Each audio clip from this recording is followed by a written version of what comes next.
Thank you, Father. My name's Eric Swenson. I'm with Dollinger and Sons Construction Company. I've been in the construction business for about 30 some years. So been involved in a lot of exciting projects over the years. My history goes back to actually working in the field. So I started as a laborer in the field and slowly working my way up the ladder. Became a carpenter, became a superintendent, moved into the office when I was in my early 30s. Started to do supervisory type roles. So over at least the last 6 years, I'm vice president of the commercial construction division. So I run all the commercial projects for Dollinger through our office. That's a little bit of my history. I've got a lot of church experience, and we're going to walk you through that. We got a great presentation here. We'll try not to drag it out too long. We've got some pictures that kind of show you Donglingers and some of the projects we've done. We've also got some pictures of your existing church, and which shows you the condition of the rafters and the roof. And we actually are going to lay out a nice little game plan for how we're going to take it on for you. So I've got Jim Milligan here with me. He's our project manager. Go ahead, Jim. Hi, good morning. As Eric mentioned, I'll be the project manager. I'll be the one working on a day-to-day basis with our field staff. I've got about 15 years of experience in the construction industry. I've done a lot of good projects with Dollinger. Looking forward to doing another one. We're really excited about this project. It's pretty interesting. It's not the kind of thing I think anybody does every single day. So it should be a really interesting one. I'm excited to be here. So a little bit of backdrop, a little bit of how we got involved in the project. Back in 2018, June 24th, 2018, Andale, Kansas, at St. Joe Church in Andale, Kansas, had a lightning strike their steeple. Caught the roof on fire, and it just basically burnt all the way through their roof. So the priest over there, I actually grew up and went to Andale High School. He calls me, we're dialoguing, and we come up with a game plan on how we're going to fix it. So that project has a lot of the same attributes that your project has. So the only thing a little bit different on that one is we didn't have to tear off all of the roof trusses and replace them like we do over here at your church, because they weren't failing. Some of them did receive a lot of extensive fire damage, but and they had to be removed and replaced. But for the most part, it was protect the plaster, rip off the roof, put all new wood joists in, and put the new decking on, and put all new shingles on, while all trying to maintain the integrity of the church down below, which is the challenge on jobs like this. So we'll walk you a little bit through. We're not sophisticated, so I'll have to give a little nod to Father every time I want to turn the screen. But Dollinger Construction, we were founded in 1898, so we're on our 4th generation with the company. I actually have my son out here in the audience, so he's joining us on this journey. But we have 230 employees. We are based in Wichita. We were actually founded in Claflin, Kansas. We're a 100% employee-owned company.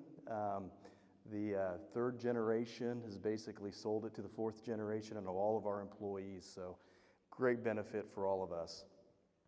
One of the things that we love to do is we love to get involved with owners right off the bat. So pre-construction management, construction management, general contractor, it's kind of what we specialize in. So we actually our company is uniquely suited for a job that you guys are doing here.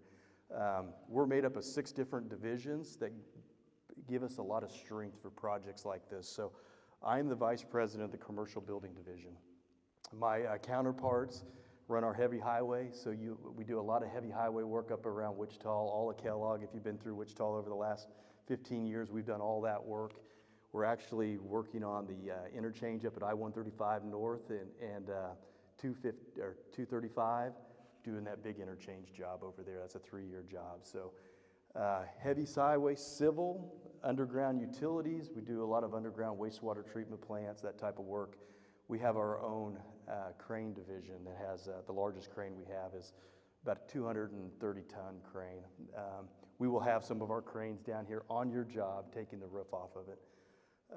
And we recently started a facility service division, so we go around the country teaming up with organizations to help them with their service. So after the construction's done, if they need help maintaining their projects, we get involved in that. So just a little bit of similar projects, just so you get a feel for what we've done in the church realm.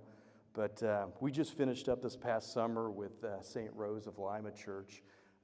This is the church right up here in this corner. So beautiful church in a country setting out by Cheney, Kansas. Sits about 230 people. So beautiful church. The one in the upper left, that's actually Andale, St. Joe Church in Andale when it was redone after the fire.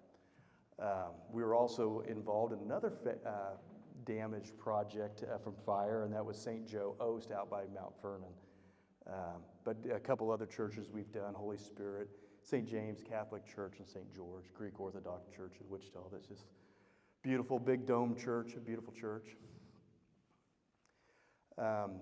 Those divisions, we do self-perform a lot of work. So those 230, about 200 of those employees are craftsmen.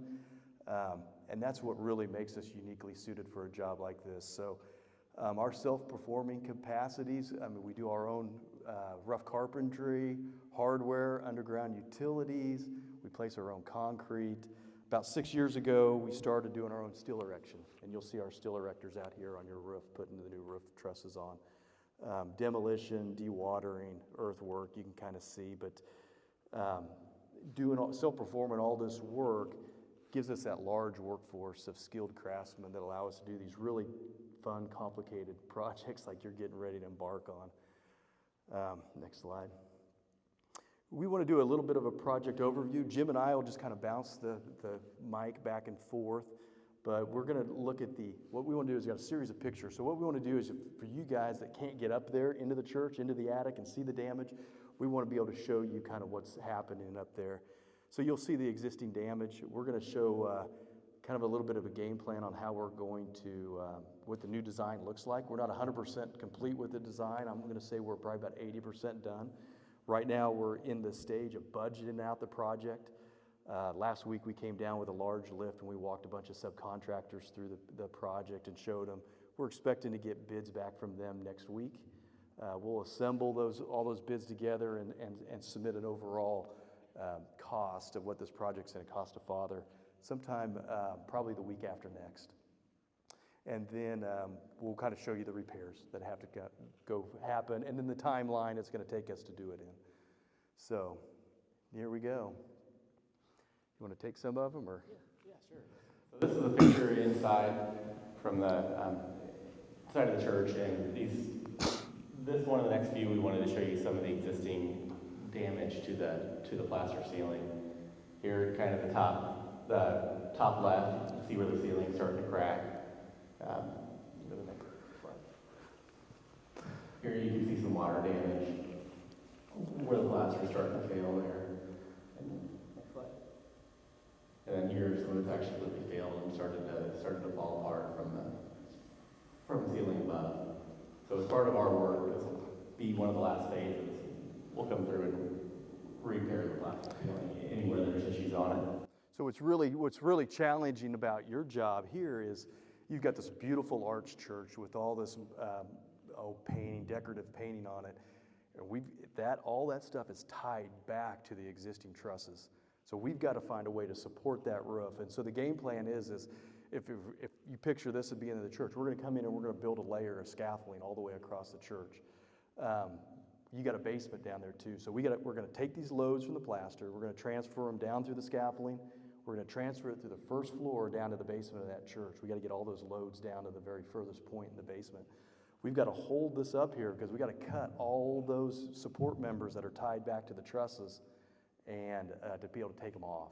And then once the new roof is back on, we got to tie it all back together. So this is one of the most challenging aspects of this. And you got to remember, we got to do all this because plaster can't get wet. So we're going to have to become really good at watching the weather and predicting our windows that we can do this stuff in. Because what we learned from Andale, this plaster can hold up to a little bit of water. When the fire department came in and sprayed all the water, it held up fairly well. We just don't want it to take on a bunch of rainwater and then have it start failing too. So that is what makes this job particularly tricky. So the access into the attic space above the plaster ceiling is through the bell tower. This is a picture inside the bell tower. what we wanted to show you here is that ladder is actually the ladder to climb into the bell tower. So one of the things that we'll do before we're done is we'll replace that ladder with something a little bit safer. As you can tell, it's a couple feet short of the deck, so you kind of have to stick your head through there and then pull yourself through the deck to get to the bell tower. So all those wood ladders will go to structural steel. They're going to be up to date, meet current code requirements, but yeah. And then this is actually just to the right of that picture we were just looking at. At the bottom here, you can see the curved arch lintel, and you actually have to crawl underneath that to get to the attic. But if you look up above here, you can tell where that whole brick face is starting to fail. There's a series of cracks all the way through. Some of the brick faces are starting to fall apart. So part of the work we'll do is add sandwich beams on either side of this wall to support it, and then we'll also repair all the cracks in the brick. All right, now we're taking pictures of actually inside of the attic, and basically, if you guys can look up, you can see all the steel trusses. What's happening in the attic of the church is these are all wood trusses, all very, very old wood trusses, and they're starting to fail. They've been under loads for over 100 years now. They're starting to twist and buckle, and some of them are getting pretty close to actually falling. They're not all fastened. All the pieces aren't fastened together fully, and originally that was fine because they were being held down through gravity, but now as other pieces are starting to move, they're starting to slip off from each other. If you look at this picture here, this is one of the main trusses, and it's actually warping. It's kind of incredible how much this wood has warped without breaking. I mean, there's 6, 7, 8, 9 inches of warp. Yeah, this particular one here, I just point out just a couple things here. I'm going to walk over here to kind of show you a little bit better, but that support right there, that actually holds up the plaster ceiling. You can see at one time those nails were into that truss.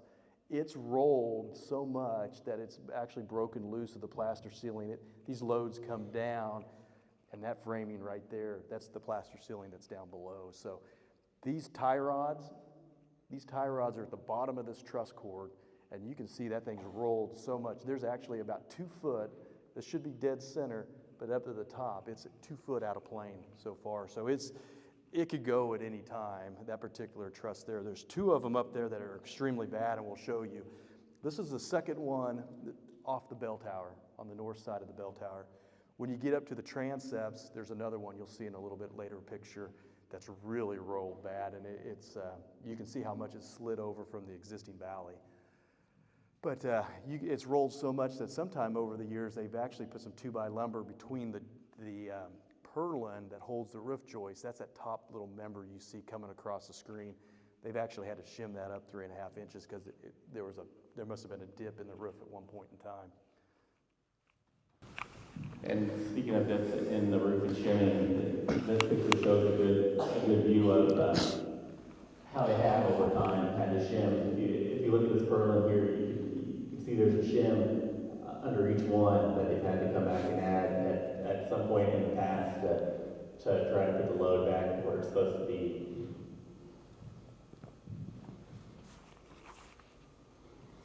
Here's just another picture showing up inside the roof structure. I think this one's looking north. This is looking down the transepts of the church. Yeah, this just kind of shows how it's constructed. Here's where the plaster ceiling is. Here's your insulation. Then there's kind of a walkway through here.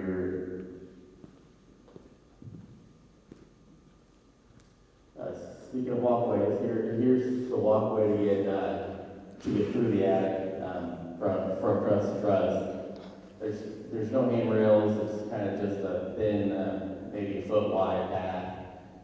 Doesn't meet current standards for safety. If somebody would fall off this, they'd be landing on top of the plaster ceiling and falling right through that. So part of the work we'll do as we're replacing these trusses is build more of a safer walkway through here. This is back in the bell tower. So as you look up, this is actually what that ladder climbs up to, is a structure here. So part of the work we'll do is we'll build more of a safer platform here that doesn't have gaps in it. So the bell is actually right below that level there. There's actually 3 more levels, I think, above that one. That must have been some of the original framing that I can think of when masons were laying it back in the day. They'd probably planked that thing solid and just kept going right up your bell tower. But there's really no reason to be up in that level of it unless you're just doing some periodic inspections, because your bells are right below it. Yeah, that's a great picture looking down the transepts of the church. And so that flashing metal that you see right here, that is the valley where those 2 roofs come together. And you can see that truss has rolled so much that it's actually slid out from underneath the valley gutter. I don't know when that would have happened, but there's 2 engineered reports done for this project. One was back in 2016, where a lot of this stuff was identified. And there was another one in December, I believe, of 2020, and that's when they finally condemned the church after probably getting back up there and seeing some more of this extensive damage. But that one's really concerning because on the transepts, you basically got 4 of these trusses that come together in the very center of the church, and that is one of them that's starting to roll. I mean, that thing could go probably at any time if the loads were right. Go ahead. Just another view showing how over time things have moved. You can actually see daylight through here in the attic space itself. So part of our work will be to seal those gaps back up.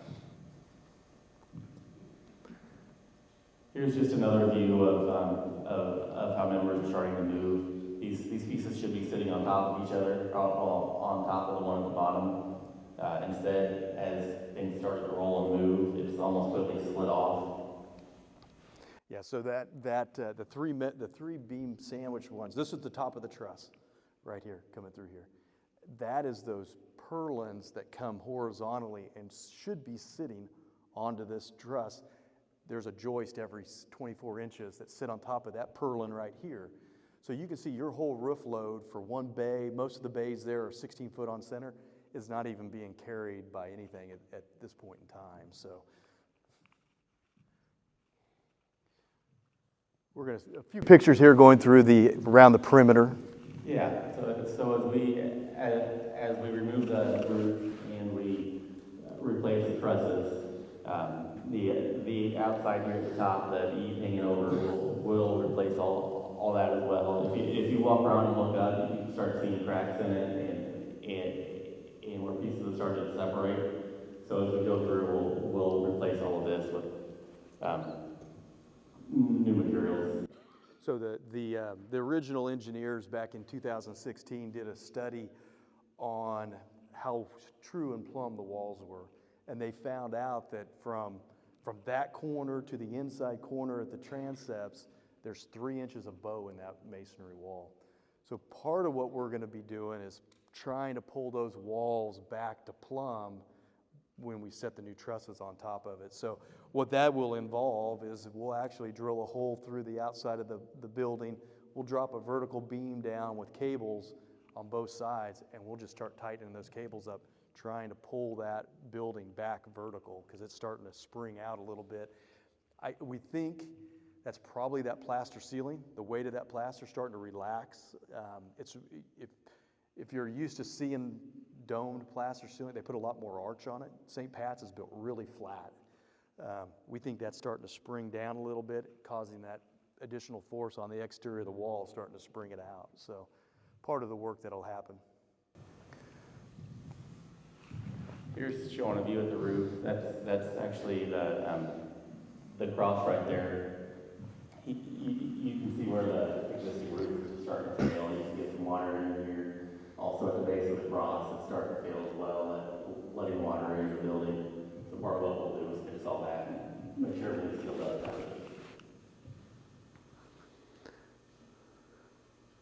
And here's a view of a few of the plans that have been put together so far. The top right here is that new walkway we mentioned. over the top left, that arch is the entrance into the attic space. That's that sandwich beam I talked about before.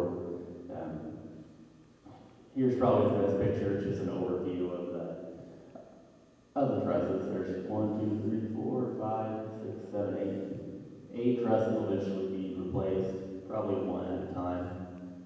As Eric mentioned, the weather is a big concern, leaving the roof open any more than we have to. And then this is a view of one of the trusses. Next is our staging plan. Number one consideration is from keeping everybody safe.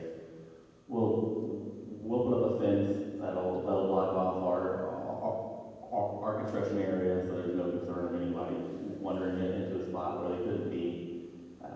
As Eric mentioned, we'll have a couple different cranes set up at different points to get the work completed. Yeah, we think the existing, I think, door to the Adoration Chapel, I believe, is on the south side, right? Is it, Father? And so you can see our construction fence. We're gonna end up coming up, tying back, allow you guys still to have access to the Adoration Chapel. But those two big cranes will be picking the loads off. What we found out when we did Andale, it's quicker.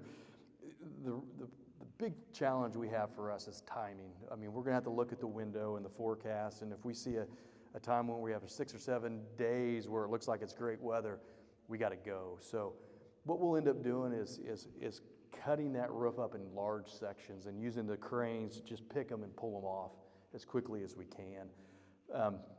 Back to that original framing plan, we're going to probably do this in about 6 phases is what I envision in my mind. So we'll go through and put a temporary support in on one side of the truss, transfer that load down to the basement, and then we'll take out a truss, take out all that roof framing, put the new steel truss in, all the framing back in, put the ice and water shield on, and just keep stepping down. The biggest one, and we're really gonna have to open that transept up at one time. There's really no way to phase it like you can control the other areas. We're just gonna have to find a really nice window and just take the whole thing off at the same time, because everything comes back to the center of that transept. Is where those loads are carried back from. So, but yeah, that's how we'll kind of leapfrogging through. I think the next one might be the schedule. Jim, you can walk them through if you want that schedule. There's a lot to see here, kind of hard to see, but. Yeah, so I mean, the important parts are hopefully getting started here this month with being able to release materials. The first step will be to get all the material here. Based on our current lead times, we think if we can get the steel trusses ordered this month, we should be able to have them by late April. So we would really be starting the construction sometime in April. And then, as Eric mentioned, doing a phase one, doing one phase at a time, only opening enough that we can get closed back up before the rain arrives. And so as long as everything goes smoothly, we would be done around next October. So about a 4 to 5 month construction process, and then once all material shows up. Yeah, we can skip some of those. It's kind of hard to see, but yeah, right now everybody's been hearing the news. Material lead times are hard. A lot of what we got here is lumber, and we have steel. Steel is going to be our longest lead time, like Jim mentioned. If we can get the steel bought out this month and get a vendor hired to start fabricating, they got to fabricate it, and then it should show up around April. We're estimating right around early April. So that schedule is conservative. That has us 5.5 months going out to October. We don't know how this thing's going to go. Once we start progressing, if we see a larger window where we have a little more time weather-wise, we may try to go 2 bays at a time, and as we pick up speed and hopefully decrease on that long lead time. So we just wanted to let you guys see a conservative approach into October, but hopefully it's a lot quicker than that. So, and that's it. If anybody has any questions, or we can at least talk a little bit about the construction and help you guys understand that a little bit better before we jump into maybe some of the finance side of it. You want to just use this one?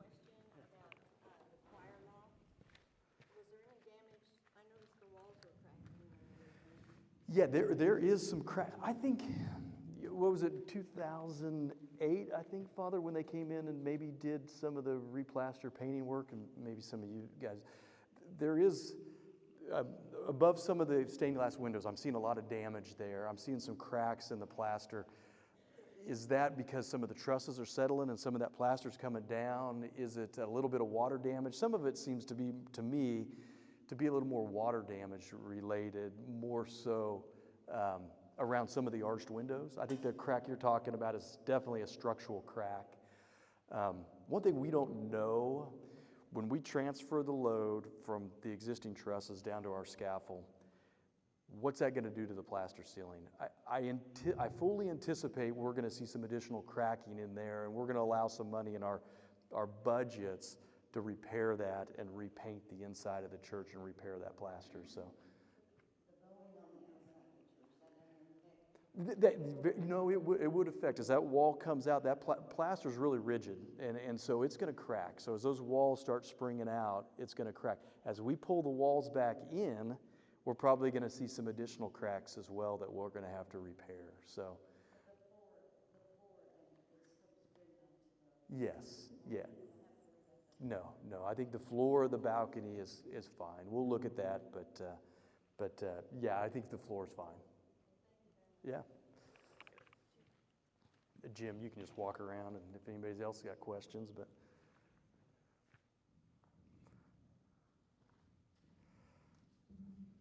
As far as pulling those walls back in, you mentioned a couple of times you were going to try. You said try. Yeah. Is there any concern about that? What we're trying to do is some engineers came in 2016 and they did a survey and they looked at it. Were those walls completely plumb when they built this thing in 1903? So I don't know how rigid that is. It's rigid. The wall at the bottom is about 2 foot thick, I think, in masonry width. As you get to the top, it's about 16 inches thick. No, I think we can definitely pull it in. So what we'll do is we're going to have a platform scaffold that's just right below the trusses, and we're going to lay cables across. So at every one of the pilasters, at every one of the trusses, we're going to lay a cable down, we're going to penetrate the outside wall, and it's going to have a turnbuckle on it. And we're just going to keep turning it and monitoring it. It's nothing you're going to turn really quick. We're going to tighten a little bit, we're going to go look. We're going to tighten a little bit more, we're going to look to make sure we're not creating any more cracks and stuff. The outside of the church actually looks really good, the masonry. There's very little masonry restoration work that really has to happen. A little bit of arch repair around the windows, but for the most part, you walk around that church. I think the north, that new addition that was put on the northeast side has got a little bit, one of the engineering reports said it was settling a little bit. But other than that, the original 1903 is really pretty sound masonry-wise. And then one other question, as far as the organ that is still there in the choir loft, how is that being protected? We're going to protect it with wood, yes. We've already talked about that extensively. Organs are expensive, and so there's some flutes that stick out, pipes. Those need to be removed, and then we're going to build a cardboard structure around the rest of those pipes to protect the organ. Yeah. And we'll have to, there's other stuff in the church, like the Stations of the Cross, we're going to have to protect. There's just a lot of things we need to protect within that church so it doesn't get damaged while we're doing this. You talked about the tower and the cracks. Is that included the cracks that are on the south wall, on the arch, above the front wall? Yes. Yes. There's a few cracks there that we're going to come in and tuck point back in. But most of the things the structural engineers are worried about are on the north wall. I don't know originally what that was for, but there's a large flat arch that takes you into the attic space. It's just way too flat for an arch, masonry arch, and it's just slowly sagging back down. So part of ours is when we say sandwich beam, some of you may not know what that is, but it's just going to be a structural member, a large size structural member, probably 18 inches deep, that we're going to put on each side of the masonry wall, and then we're going to drill through that wall. That wall's about 2 foot thick right there. And then there's big bolts that go in between, and we're going to make a structural member out of it and take those loads that are on the arch now and transfer them out to the edges. So. Is the tower straight? We have not looked at that. I have not investigated that at all, and that was not brought up in any of the engineering reports at all, so. Before the tornado, the crack that was up there was small. Mhm. After it was bigger. Yeah, okay. And they say nothing happened up there, but I swear the tower either was pulled out, brought back, or the roof went up and came down at the same time. But that crack is much larger. One of the things that we can do, and we have laser equipment where we can shoot a laser beam up and measure that, and we'll have a big enough lifts. We can come up and just check all four corners and make sure it's still plumb all the way to the top. That's a very, very large steeple. Just so you know, we're not doing anything to the roof structure of that up there at the top. So right now, it's all the engineers are saying it's sound. So it's really just everything down below. At the back of the sacristy, there's a low roof right there. We're not doing anything to that portion of the roof either. It looks sound too. Working on the louvers. Yeah, the main sanctuary roof is coming off and being replaced. How about the louvers on the Yes, yeah. There's on the steeple tower, we will not replace those. The round louvers that come into the transepts, we're going to replace those. Those are a wood louver, and they show a lot of rot on them. So one of the things we want to do is put new steel ones in there. They're 5-foot diameter louvers, but the large ones in the steeple are not being replaced. Yeah. So the deeps that are in the tower will be adjusted, will be looked at too. I mean, when it rains, it comes down on the tower into the pipe area. We will look at that. That was not brought up in any of the engineering reports, and we can definitely see it. Just so a lot of you understand how a steeple's made. Those louvers are large. They're meant to keep a majority of the water out, but there is water that comes in. So if anybody's been up there, you'll get on the balcony, you'll walk back behind the pipe organ. There's a large ladder that's 20 foot tall. That first landing actually has membrane roof on it. It's actually built as a roof, and it has a drain. Because of those large louvers, to get the bell sound out, it allows water and snow and rain, and it's supposed to land on that roof and drain back out. But we can look at that and make sure. Most of the water that comes in the pipe area is behind the old pipes. Okay. The decorated ones, right behind. That's where a lot of So that's on the north wall, is it? west side. Okay.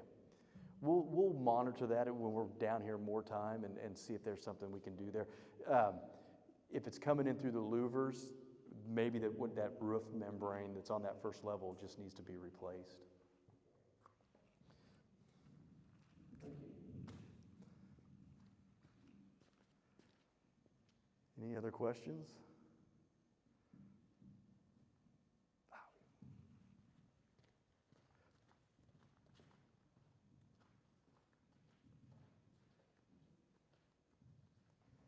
I'm just curious as to how the stained glass windows will be protected or what will be done there. We typically put plywood around them to protect them. So when we did Andale Church, that's what we did. We just we put plywood over all those stained glass so you don't damage them. Yeah.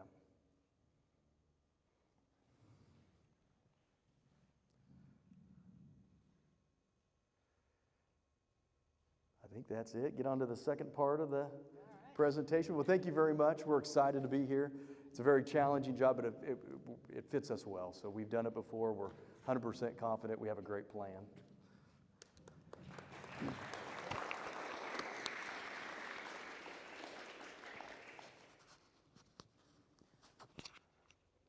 All right. As Father said, I'm Betty Johnson, and I'm going to be the one that's going to be guiding you all through the fundraising process.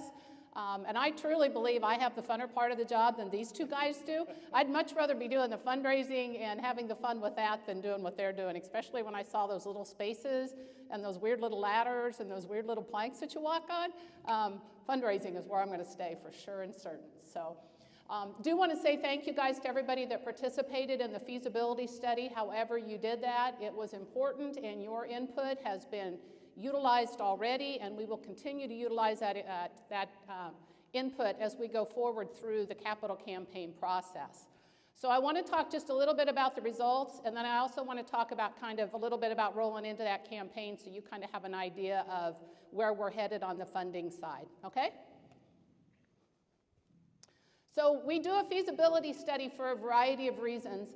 Partially is to find out how aware the audience is about the project. And of course, because of the nature of this project, you all were extremely aware of the project. Many of you weren't so sure on what the results were going to be as far as what Dollinger could come in and do, and I think they did a great job of explaining that. But we kind of wanted to make sure that everybody understood there's a clear need and a purpose for the campaign. And we also wanted to find out how important it is, and as the numbers will show later, it is extremely important. Your church is and should be very important to you, and that came out very clear through the study.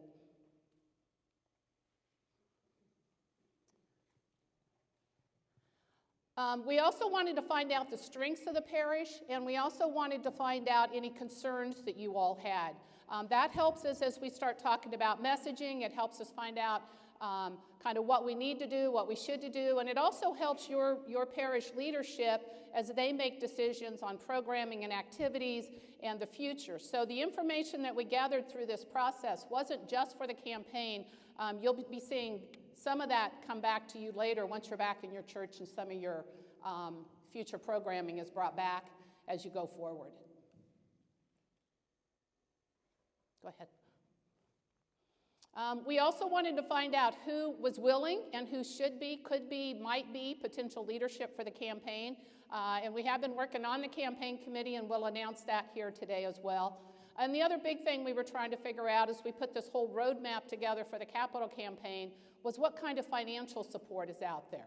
And for me coming in, I wasn't as worried about what the cost of the project was going to be. I know parish leadership is, and I know the diocese is, but mine is more important as to how much money can we raise to that, and then any money we can't raise, then we have to figure out, the parish and the diocese have to figure out how they're going to finance or come up with the remaining dollars. But my work and my study was based on what you all were willing and what you were able to do to finance the campaign. So as we get to my number, it won't be based on exactly what's needed. It's based on what we can raise and be successful going forward so that leadership can continue to plan on the financing. So everybody in the parish had the opportunity to participate, and many of you did. Some of you came in and met with me face-to-face down at the insurance company. Some of you picked up envelopes in the back of the church. Some of you went online. A few of you called me, and we did some by phone as well, and that worked fine. And as you're well aware, it was promoted throughout the various ways that the parish connects with you all as parishioners. All the comments were anonymous and confidential. I am the only one that has seen those results, and I'm the only one that will see the comments and the feedback. Now, I did put them back out into the report, and you'll see some of those in just a few minutes, but they're not attributed to anybody, and they were kind of summarized and concise a little bit. But all the comments, all the feedback I heard are not attributed back to anybody, and as I say, I'm the only one. And I think as I mentioned to some of you, even if you wanted to read my scribbles and notes, they probably still wouldn't make any sense to you because I have a Betty Johnson shorthand I use that doesn't make sense to anybody but me. So I do feel confident on that. So I conducted 80 interviews with 112 parishioners, and as I mentioned, they participated a variety of ways. Everybody had the same questions, but not everybody answered all the questions. Some of you opted out on some of the questions, and that was perfectly okay. So as we go through some of the questions, how informed are you of the project? 74% of the participants were either very well informed or reasonably well informed about what the project is, the why. Some of you weren't as certain as to what the fix was going to be, but we knew we were working on a pretty quick timeline just because of the nature of this particular project. Go ahead, Father. How important, and of course everybody 100% felt that the project was very important, which I will say in all the feasibility studies I've done, I've never had 100%, but I think that shows you about the crisis of this particular project and the need, but it also shows your commitment and your support and your passion for this particular building in particular. Some of the strengths of the parish, the number after, just so I don't think I mentioned that, the number after are the number of people that made that particular comment. As you'll note, some of these people had several strengths, and that was part of it, so the numbers don't always add up like you might think they would. The school was very important. It was the primary strength of your parish, which we all understand the importance of Catholic education. Father Curtis came up second, and no, he didn't pay or bribe me or even buy me a lunch to get him up that high. That was you all's feedback and comment on that. The people were very important, the volunteers.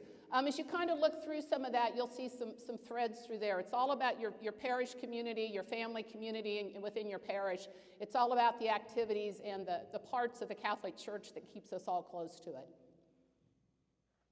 Just a few more, relatively. Your activities, and that popped up very clear. You all are a very social group. You like to get together. You like to come together and be with each other, which is also very good and very strong. But you'll see that giving back and that being around and that social comes through very clear and has strengths in various ways for yours. Some of the concerns were not too surprising to me. In particular, it's an expensive project, and we'll know more in a couple weeks, it sounds like, exactly how expensive it's going to be. But it's a lot of money, and that was a big concern, I think, especially with the uncertainty of exactly what that number could be, but also some of the unknowns, which I think from what the guys presented, they have a better handle on what some of those are. People were worried. You guys are in a diocese that tithes. And most dioceses don't tithe like the Wichita Diocese is known for, but there is concern that a lot of people in the parish are not doing their fair tithing, and that comes back to that finance piece. Declining membership. As we all know, churches are struggling with membership anyway. COVID has not helped, so that's another one that did not surprise me that it was up there. Raising the dollars, especially during these times, is a very legit, very fair concern, and not a wealthy parish. We've raised a lot of money in a lot of parishes that aren't wealthy either. So that one I understand as a concern, but at the same time, I don't get too worried about that one. You can read some of the others. I'm not going to go through them all. It all kind of centers around fundraising. It concerns around the school and that whole thing about, my gosh, that's a lot of money. And it is. We can't deny that one, but it's doable. Father. Just a little bit more, here again, they're a little bit more specific, but they're all centered around that same theme around raising the money, the cost of it, where are we going to get the money, where's the money going to come from, those kinds of questions. One of the questions as I asked through the process was who should be the leadership? And the names that are on here now, for you that participated with me face-to-face, I didn't provide you a parish roster. There was no book. There was no list of names. You all, as you remember, had to just come up with names of fellow parishioners you thought would be good. So if your name's up here, good. If your name's not, don't worry about that either. That's not a one way or the other. These were the ones that people saw in various ways in various leadership positions, or felt that because of other things they have done or known about them that they would be strong potential candidates. So these were names that were suggested to be on the Capital Campaign Committee. After I asked that question, after you volunteered some people you thought would be good, I then came back and asked you who you thought should be on it, or I'm sorry, if you would be willing to be a part of the campaign effort. And 82% of the participants said yes. Yes, we believe in this project. We want this project to happen. We are willing to volunteer in some capacity, either leadership or supportive role, to help us raise this money and to get back into our church. So that was great. We've got 76 people already that have committed to volunteer in some capacity to help fundraise. So that's why I say I think I've got the fun job. I asked a very specific question: if the campaign goes forward, would you consider a gift above and beyond your ordinary giving? So we know we need the ordinary giving that keeps the parish open, keeps the schools open, keeps your missions going that you provide to the community, but we need that extraordinary gift to give above and beyond your annual giving and tithing to make the campaign happen.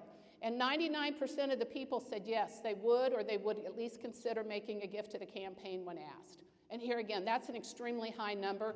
Normally I'm up high, but I'm not normally that high on that. And that's here again, strong commitment from you all as a parish and the belief in what's going to happen. To kind of get an idea of how much money we could raise, then I asked the question of what level or how much might you consider. Some of you had put some thought into it. Some of you hadn't really thought about it. Some of you were still trying to figure out what your financial support and commitment might be. Most of the gift levels came in level 2 and 3, which is that $20,000 to $75,000 range and the $2,500 to $15,000 range. So clearly we were going to have to try to get some more up into the level 1 to really get the project funded and paid for, so that there's less debt and less other financial worries once the project is completed, and that we can pay these guys for doing the good work they're going to do. As I say, we will continue to work on that. We know that from previous capital campaigns, as we go through the campaign and we do more sessions like this where you learn more and know more, and you've got a little bit better handle and understanding of what's expected of you on that side, we know we can usually raise some of the sights on that. But we were pleased with what we heard at this point. One of the questions, because of the great transfer of wealth that's happening in our country right now, there's $76 trillion that's going from one generation to the next over the next 30 years. A lot of people are starting to figure out that estate planning and putting some of their charitable causes back into their estate plans is one way to help the future of the causes that they supported while they were alive. So I always like to ask that question, have you or would you consider putting the parish in your estate plans going forward? 65% said yes, that they would think about it, they would consider it, or they already have put the parish in their estate plans. It's a great way to help the parish down the road. If this, you never know what's going to happen with parish expenses and costs and with the school. It's always good to have an idea of are people, or would they think about, or at least consider doing something for their parish. As we go forward in the campaign, we wanted to know how best to communicate and get the word out to you about what's going on as they go forward with the renovation and the repair work. How do we keep you all engaged and updated on what's going on? One of the things I heard during the study was that you all didn't feel like you had enough information, that you weren't kept informed, that you wanted more information. And I understand from the process that there were so many uncertainties, it was hard to get the information out, because it was changing so much depending on who they talked to and kind of what was going on and what they were hearing. But as we go forward in the campaign, that communication will become very key. So we wanted to know how best to reach out to you all and to make that happen. So bulletin, was the best. That's our best. That'll be our primary. But we'll also be using the email and flock notes. We'll also be using social media and some of the other ones as well. We probably won't rely on Father to do it entirely by himself. He'll do a lot from the pulpit, but we'll do other ways too, just to keep it coming, all right? I always like to find out what parishioners, what they would like to see their parish doing. A lot of us visit other parishes, either through our travels or visiting or just for whatever reason, and they always have some great ideas at other parishes, so I always like to ask that question.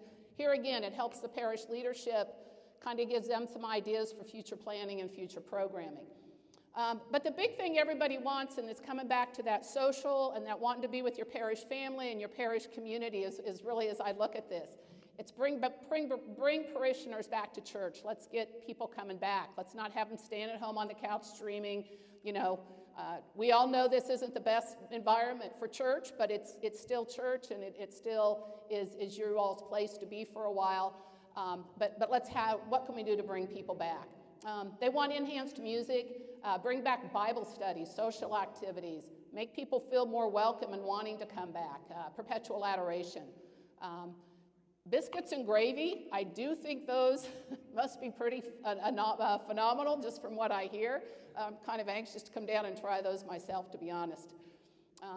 And the couple said, we do a lot at St. Pat's already. We don't need to add things. We just need to do what we do and do a little bit better. So just some ideas there. The final question is, what other advice, comments, words of wisdom do you have for the parish leadership going forward? And the big one was prayer. Keep praying, and let's pray for this. Let's make it happen. Communication came up very high. Keep the church, whatever we have to do, let's repair it. Let's keep it up there. A few of them, and I didn't pay them either, said glad they hired consultants. So that's good that they brought us in, I guess. But it all really comes down to prayer and communication and keeping us informed, keeping you all informed so everybody knows what's going on, when, where, and how we go forward with this. Just a little bit more there. Here again, it's all centering around, what are they doing, what's the project, what's the progress, where are they at, how do we communicate, where do we stay. A lot of people said, you know, we're concerned about the building itself, and I think the guys did a great job on talking about that.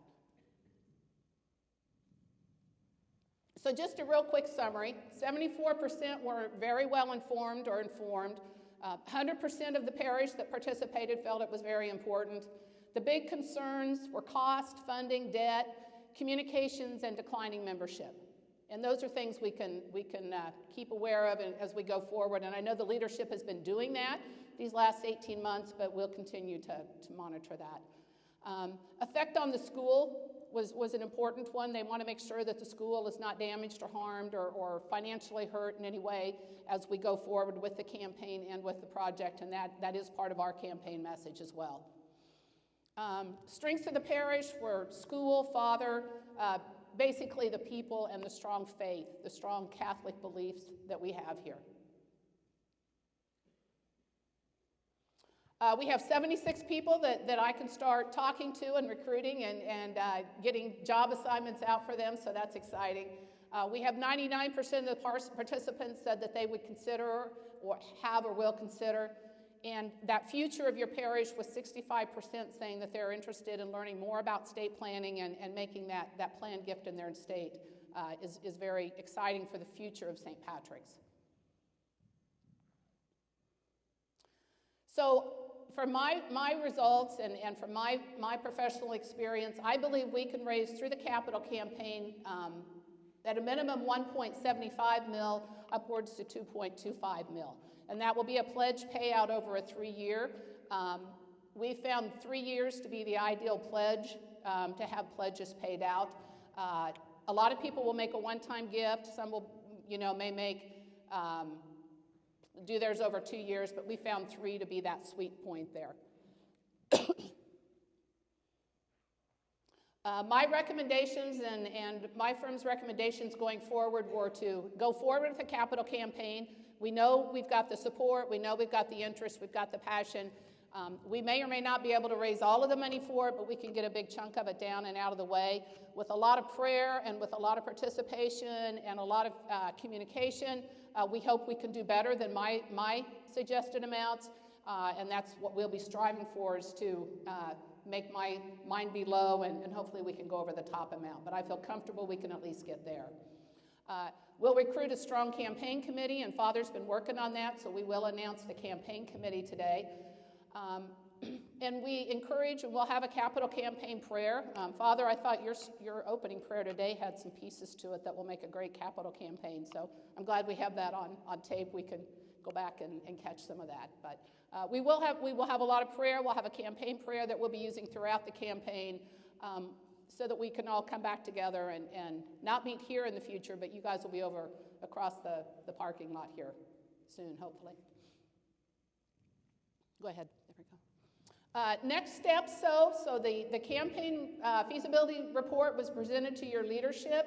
They decided to go forward with a capital campaign. So the next step at that point was to get the bishop's approval.